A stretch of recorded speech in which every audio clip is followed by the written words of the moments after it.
عرب ہونے پر نا اطراء کی یہ تعریف بہت پہلے مٹائی جا چکی ہے۔ سن کہ ہمارے پیغمبر آخری صلی اللہ علیہ وآلہ وسلم نے کیا فرمایا تھا، کسی اجمی کو عربی پر اور کسی عربی کو اجمی پر فوقیت یا برتری حاصل نہیں۔ تو جانتا ہے کہ میرا تعلق بھی عرب کی سرزمین سے ہے، لیکن مجھے اس پر غیر ضروری فخر نہیں۔ میں نے عارض کو نرمی سے اپنا نقطۂ نظر سمجھایا۔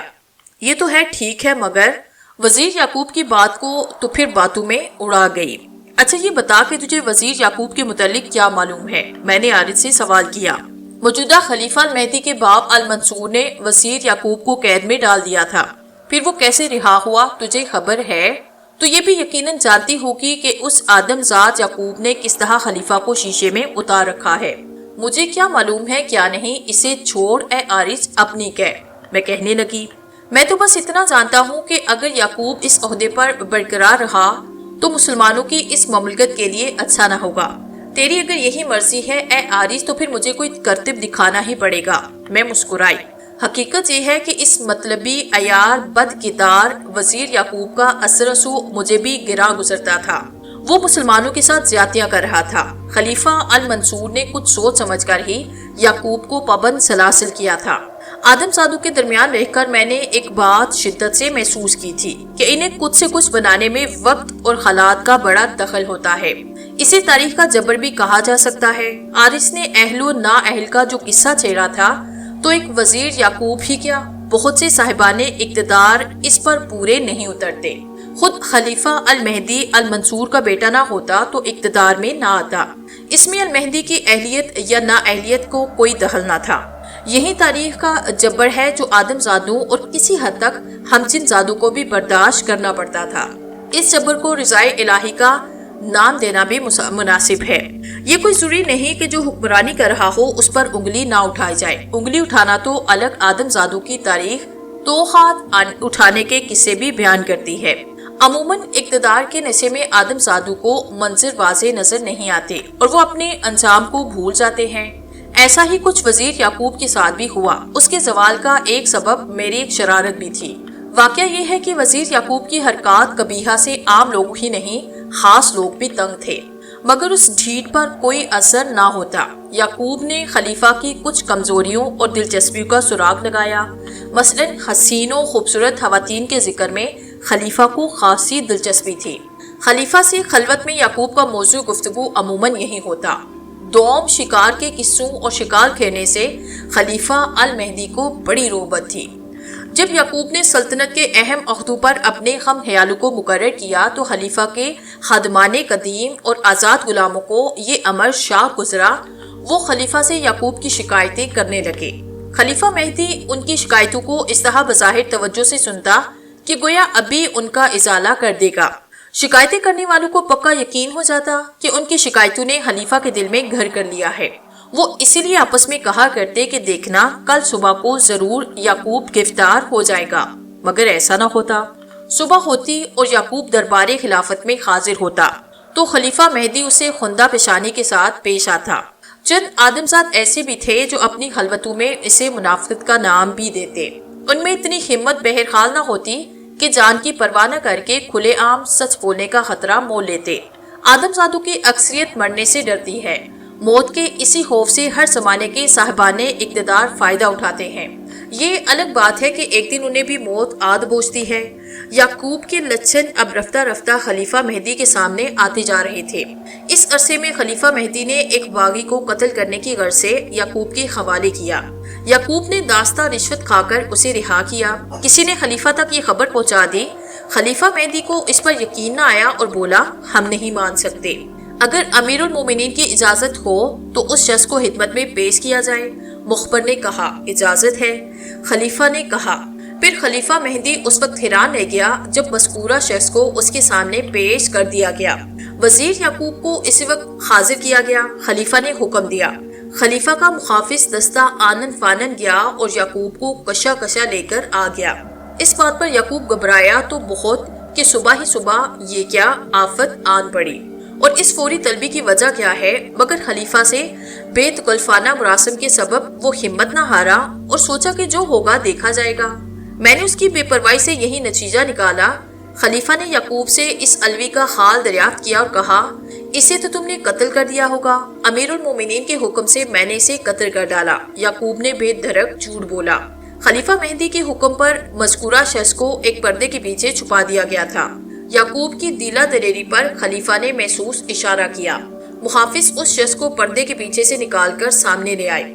اب تو یعقوب کی حالت غیر ہو گئی، مگر جلد ہی اس نے خود پہ قابو پا کر اپنے قصور کی معافی چاہی اور بولا اے امیر المومنین، مجھے اس پر یوں ترس آیا تھا کہ اس کے بیوی بچوں کی کفالت کرنے والا کوئی نہیں، لیکن امیر المومنین کے حکم کی تعمیل نہ ہونے پر یہ غلام انتہائی شرمندہ ہے اور اجازت طلب ہے کہ غلطی کے ازالے کا موقع عنایت فرمایا جائے۔ خلیفہ مہدی نے یعقوب کو موقع دے دیا۔ اس نے نیام سے تلوار نکالی اور مذکورہ شخص کی گردن اڑا دی۔ بہت خوب، خلیفہ نے اس پر اظہار پسندیدگی کیا۔ یوں یعقوب تعمیل حکم نہ کرنے پر بھی زندہ بچ گیا۔ میں تل ملا کے رہ گئی۔ سبب یہ کہ یعقوب کو میں نے ہی اپنے اثر میں لے کر رشوت کے عوض اس الوی کو زندہ چھوڑنے پر اکسایا۔ میرا مقصد اس سے محض یہ تھا کہ یعقوب جیسے بدعنوان وزیر سے بغداد والوں ہی کی نہیں سب مسلمانوں کی جان چھوٹ جائے۔ مجھے اعتراف ہے کہ میرا یہ خربہ ناکام رہا۔ میرے ایما پر عارض نے مخبر کا کردار ادا کیا تھا۔ اس کے لیے اسے خلیفہ کے ایک مصاحب کے جسم پر قبضہ کرنا پڑا۔